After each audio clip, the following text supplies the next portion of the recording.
Montana native David Spady is a longtime conservative operative in California, a foe of government regulation, the environmental movement and climate science, and a ubiquitous presence on social media chronicling his ostentatious gun and hunting escapades.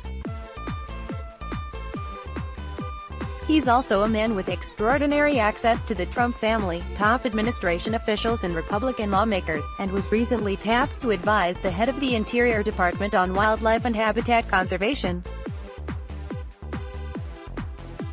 In the last year and a half, Spady has swapped hunting stories with Eric Trump at Trump World Tower in New York City, and posted a photo in November 2016 with then-candidate Donald Trump, dressed in a Trump brand tie and a camouflage "Make America Great Again" hat. He's appeared in pictures with Donald Trump Jr., whom he called "Kindred Hunter," and Vice President Mike Pence, whom he described as a man of unwavering character, steadfast loyalty, a great sense of humor and excellent communication skills. He and House Majority Leader Kevin McCarthy, "Our caliph, our friends."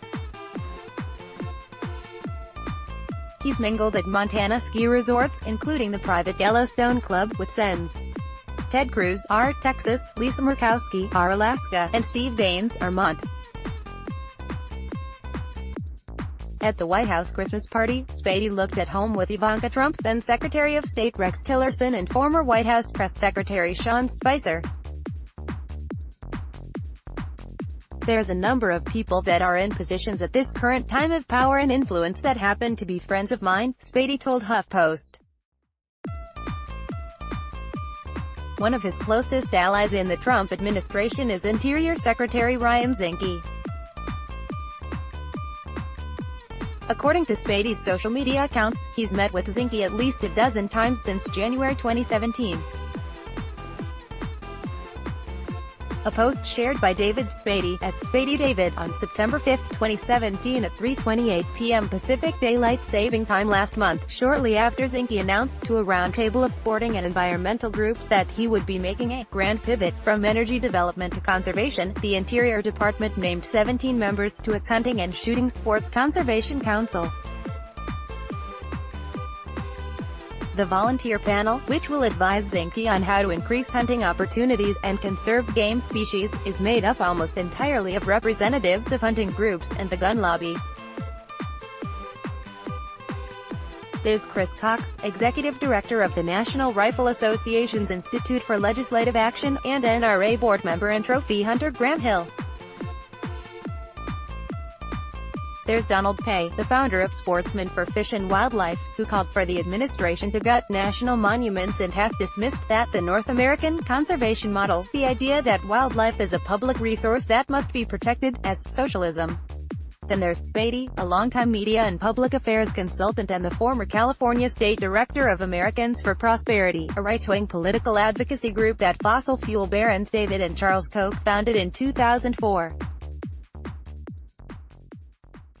Like Zinke, Spady is from Montana, an avid hunter and fisherman, and a staunch defender of the Second Amendment.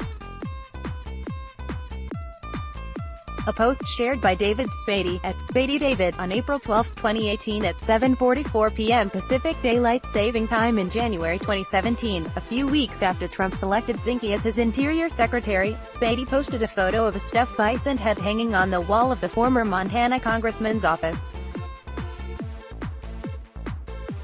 The day before Trump's inauguration, Spady and Zinke posed for a photo at a formal event in Washington.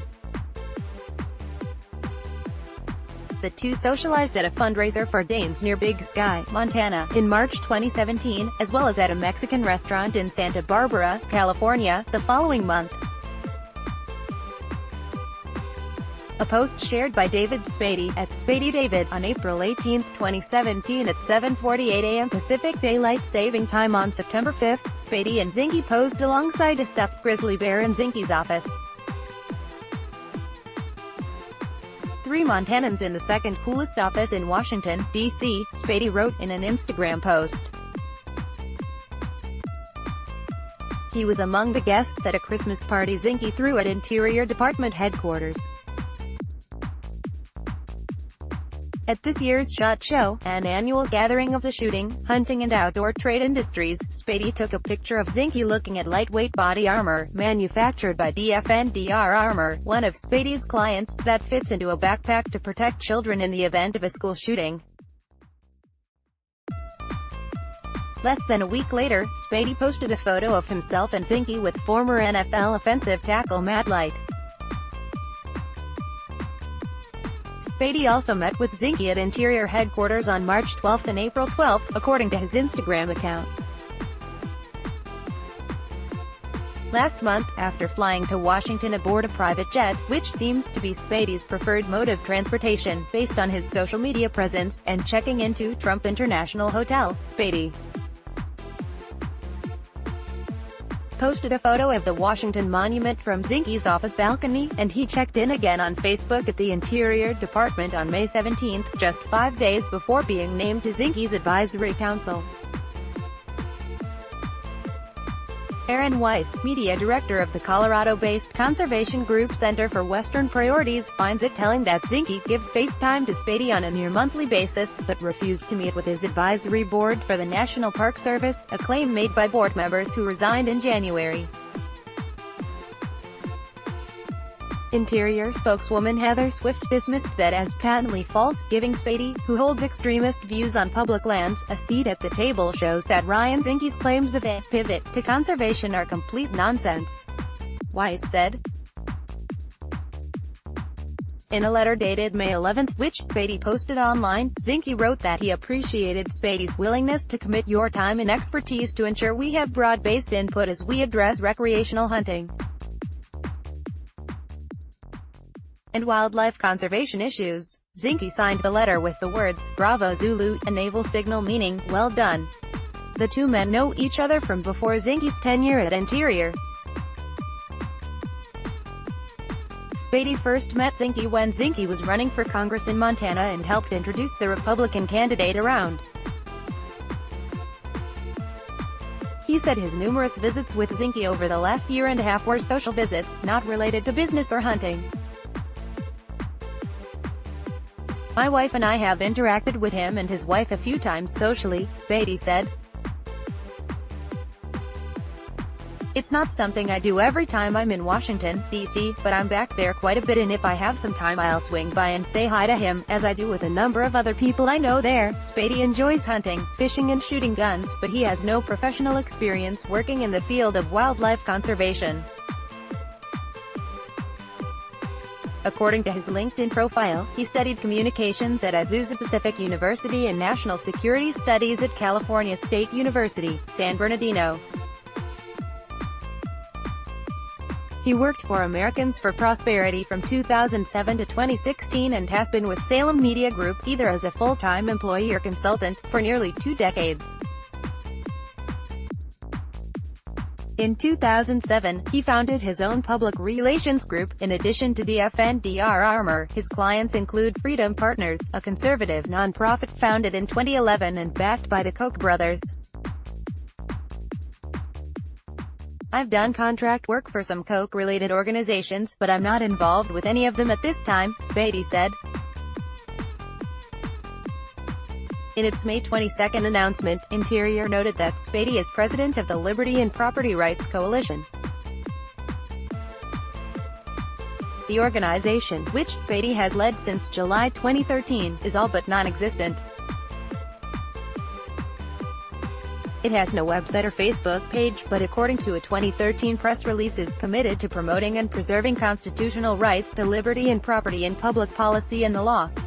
Spady told HuffPost that the group is not actively engaged at this time, and that he believes Interior referenced it in its announcement because it was the most obvious group I've been involved with that dealt primarily with land use issues. His appointment seems particularly odd considering some of the people Zinke named as alternate members of his council. Take for example Becky Humphreys, CEO of the National Wild Turkey Federation, who's worked for decades in wildlife management and conservation, including as director of the Michigan Department of Natural Resources and the nonprofit Ducks Unlimited. Spady said he applied and was chosen for the panel, but is unaware of what criteria Interior used in its selections. Along with advocating for increased access for hunting on public lands, he hopes to raise awareness about the value that hunting and fishing bring to wildlife conservation. "It's one of my great passions," he said. "I also see myself as somebody who wants to use any platform I can to advance that for the rest of the general public." The Interior Department did not respond to HuffPost's requests for comment. Spady appears to live a lavish lifestyle. He travels a lot. He's a fan of taxidermied creatures, energy drinks, wild game and guns.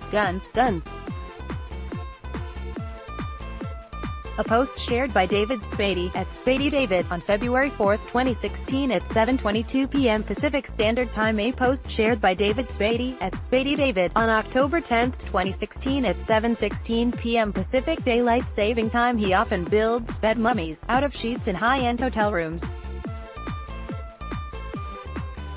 A post shared by David Spady, at SpadyDavid, on July 27, 2017 at 5:48 a.m. Pacific Daylight Saving Time. At least once he's played poker on a private jet using rounds of ammunition as chips. A post shared by David Spady, at SpadyDavid, on November 9, 2015 at 10:16 a.m. Pacific Standard Time. Along with a passion for firearms and hunting, Spady brings to the council animosity for government regulation, in particular the Endangered Species Act, and a well-documented history of dismissing the near-universally accepted science of climate change. He's voiced support for transferring control of federal land to states, something Zinke has said won't happen under his watch. And he has embraced portions of a right-wing conspiracy that Agenda 21, the voluntary sustainability plan developed by the United Nations and signed by more than 170 countries including the United States in 1992, as a tool for controlling land and stripping away individual rights. Glenn Beck wrote a dystopian science fiction novel based on Agenda 21. In a 2013 interview with a Bozeman, Montana, radio station, Spady said, "There is an attempt at some kind of environmental global governance, and that those behind the international deal are pushing, almost like an anti-human agenda." He said Agenda 21 seeks to undermine how we live our lives, and really re-engineer our lives, create unnecessary burdens for taxpayers and a policy on environmental protection, but does not subscribe to all the conspiracy nonsense. "I prefer to live in the real world," he said. Spady has produced 2 documentaries. His 2013 film, Wolves in Government Clothing, is about predators in the wild, and in government, and how the Endangered Species Act has empowered both of them to destroy people's lives. In the film, Spady says the wolf has become a symbol of wilderness idealism, and that wolves and people are incompatible. His 2014 documentary is about the California water. An appalling example of tyranny, the group wrote, was the 2014 armed standoff, or, as LPRC described it, a paramilitary raid between federal law enforcement and supporters of Nevada farmer Cliven Bundy, which stemmed from a decades-long dispute over land rights.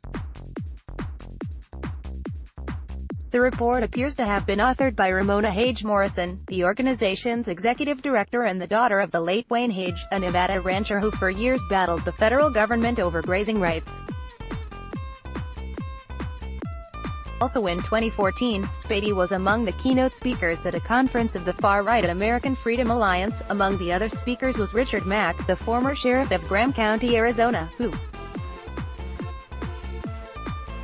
played a key role in strategizing the Bundy standoff and famously said he was planning to put women and children up front in case the situation escalated into a shootout.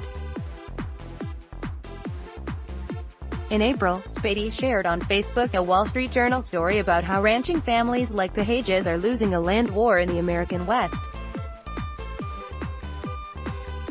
Radical environmentalism and the heavy hand of government are doing to ranchers and farmers what droughts, wildfires, disasters and extreme hardships often weren't able to do, put them out of business. Spady wrote. Spady told HuffPost he does not remember the 2014 LPRC report and stressed, "He has nothing to do with the Bundy family. I have never met them and I'm not a fan of their tactics or rhetoric." He said, "Since taking over Interior, Zinke has made a major push to promote hunting, fishing and shooting on federal land." He's said that the best stewards of wildlife are America's sportsmen and women. And he has close ties to Safari Club International, a hunting advocacy group that lobbied the Trump administration to overturn Obama-era bans on importing elephant and lion trophies from Zimbabwe and Zambia. Interior has made several pro-hunting announcements in recent weeks, including expanding hunting and fishing opportunities on numerous wildlife refuges and moving to scrap a 2015 rule that bans aggressive hunting tactics in national preserves in Alaska, including shooting bear cubs and wolf pups in their dens and swimming caribou from motorboats. The latter move, the agency said, would increase hunting opportunities, as Zinke called for in a pair of secretarial orders last year. Download. Do you have information you want to share with HuffPost? Here's how.